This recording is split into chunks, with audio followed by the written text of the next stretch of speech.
Future's Throwaway feels like it was made for a story like Ellie and Dina's.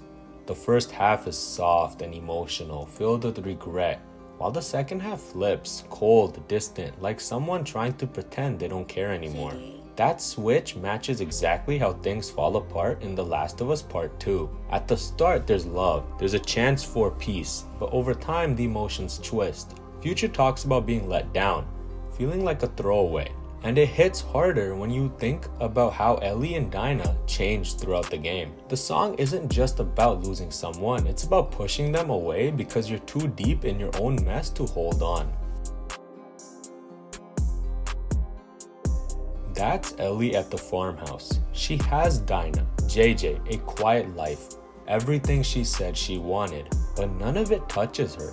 She can't relax, can't be present, can't enjoy the love right in front of her because her mind is still somewhere else. In that theater, in that hospital, on that beach in Santa Barbara. Ellie isn't home, she's still at war. And when Dina tries to reach her, when she's asking for Ellie to just stay, she can't. Not because she doesn't care, but because she's not capable of peace. Her brain is still in survival mode. She's not going on dates. She's not holding her baby. She's not living. She's chasing a feeling she'll never get back. This one hurts because they both know it's true. Dina sees Ellie unravel. She watches her lose herself in violence, in vengeance, in guilt, but she doesn't stop loving her, she just starts grieving her. Because when the person you love becomes someone else, someone darker, someone unreachable, part of you starts to die too. And deep down, Ellie knows it. She knows the longer she stays, the more damage she'll cause. So she does what monsters do. She leaves, not because she doesn't want Dina, but because she doesn't want to make her worse. This line hits like a slap, not because it's cruel, but because it's numb. Dina doesn't scream when Ellie leaves. She doesn't break down. She just lets go. And in a twisted way, it sounds like she's giving permission. Like she's telling Ellie, go finish it. Go kill Abby. Go do what you think you have to do. But really, she's saying, if you're going to throw us away, do it fast. Don't drag it out. Don't pretend you're coming back. It's not anger, it's surrender. It's the moment love turns into acceptance, the painful kind. That's the quiet truth under everything. Dina gave Ellie everything. A home, a child, a reason to stop. And Ellie couldn't accept any of it. Not because it wasn't enough, but because Ellie didn't believe she deserved it. When you're carrying that much pain, love feels like a lie. So no matter how many times Dina held her, cooked for her, pulled her out of nightmares, Ellie still chose revenge.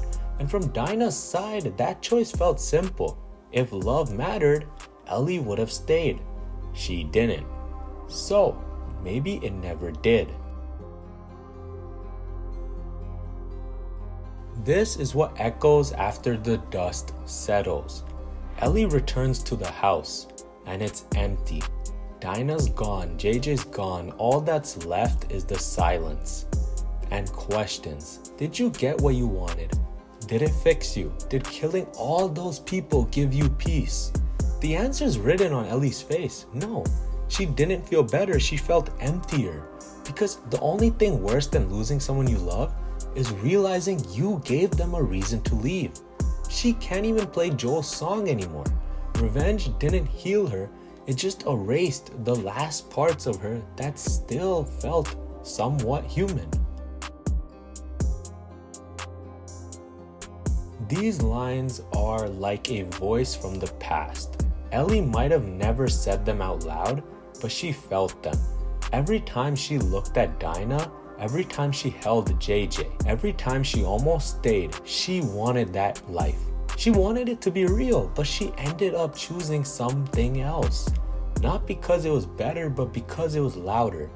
Temptation in this story isn't lust or greed like it is for Future. It's pain.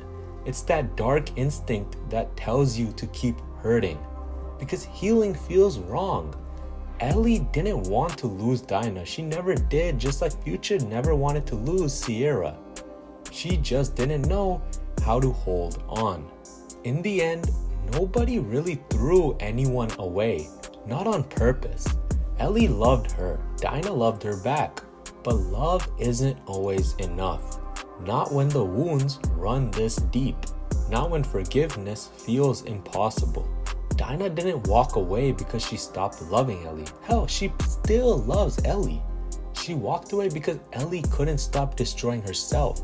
And Ellie didn't come back because she was healed. She came back too late.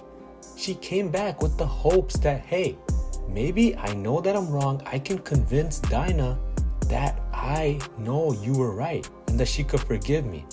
But at the end of the day, Dina stood on business and actually left. That's the tragedy. Not the violence, not the revenge, but the silence that comes after. The moment you realize the one person who saw something good in you gave up trying to prove it because you never believed them in the first place.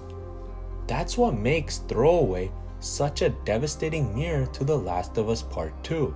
It's not just a song about cheating or heartbreak, it's about emotional detachment, guilt, and the quiet way love dies when pain takes over.